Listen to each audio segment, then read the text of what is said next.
ہمیشہ اہل حق پر اشکالات ہوتے ہیں اور یہ سب اشکال آپ پر ہوں گے۔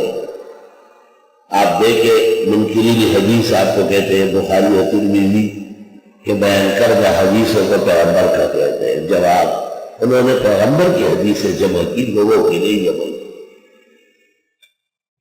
یہ لوگ بعد میں آئے، بعد میں تو قرآن چھاپنے والے بھی آئے، تو کیا قرآن وہی نہیں رہا؟ یہ بعد میں آئے لیکن حدیث پہلے سے موجود ہے۔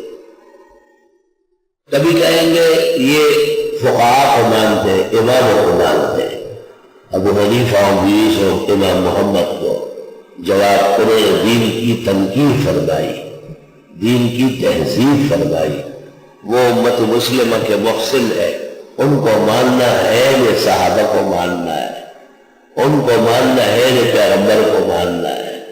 اور انہوں نے پیغمبر اور صحابہ کے راستے کو صاف کر کے امت پر احسان فرمایا ہے۔ فَجَزَاهُمُ اللَّهُ عَنَّا وَعَنْ هَذَا الدِّينِ أَحْسَنَ الْجَزَاءِ۔ پھر آپ کا تعلق بتائیں گے اسے مکتبہ فکر سے جن پر یہ اشکالات ہیں۔ جواب، یہ اہل بدعت جو انگریز گورنمنٹ کو تقویت پہنچاتے تھے، یہ ان کے کمپنی کے بنے ہوئے ہیں، ان کی کوئی حقیقت علم کی دنیا میں ہمارے اکابر الاسلاف، ہمارے مشائخ و اساتذہ بغیر شک شبے کے اہل حق ہے، اور وہ اس قابل ہے کہ ان کا دامن پکڑا جائے اور کفر و شرک اور بدعات کے دلدل سے آدمی بخیر و عافیت دین حنیف کی طرف نکل سکے۔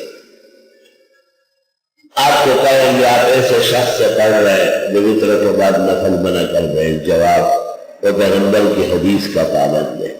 پیغمبر کی حدیث جس کا کوئی معارض موجود نہیں تمام کتابوں میں، اجعلوا آخر صلاتکم باللیل وطرا، رات کا آخری نماز وطر ہے۔ جو وطر کے بعد نفل پڑھے گا پیغمبر کا مقابلہ کرے گا، مقابل امتی نہیں ہوتا ہے، یا تو جاہل ہے بہت بڑا اور یا بدنصیب ہے بہت بڑا۔ پھر کہیں گے اتنا مبارک مہینہ ہے اور آپ کو تہجد و قیام اللیل سے منع کرتے۔ جواب، تہجد و قیام اللیل 8 اور 12 اسی کو صحابہ و تابعین نے تراویح پڑھی ہے۔ فیض الباری جلد 2 صفحہ 424۔ رات کے شروع میں پڑھو اور 8 رکعت قیام اللیل ہے، آخری سے پڑھو 12 رکعت پڑھو تہجد ہے، دونوں ملا کے پڑھو اور رمضان میں پڑھو تراویح ہے۔ امام الحسن مولانا انور شاہ رحمہ اللہ تعالی، ان سے بڑا محرور محدث و فقیہ ہمیں معلوم نہیں، اور استاد بندیری نے معارف السنن اور شرح ابواب الوتر میں اس کی پوری وضاحت کی، اور ان سے پہلے جمال ذیلی نے نظم الرائع میں، اور ابن الحمام نے فتح القدیر میں لکھا ہے وتر پڑھنے کے بعد جو نفل پڑھے گا اس کو ثواب نہیں ملے گا، کیونکہ یہ حدیث و سنت کے خلاف ہے، اور سارے فقہاء و محدثین کا اس پر اجماع ہے۔ خلاف میں آج تک کوئی فرق نظر نہیں آیا، اس لیے ہمارے استاد تمام محدثین و فقہاء کا نمائندہ ہے۔ قسم قسم کے اشکالات ہوں گے،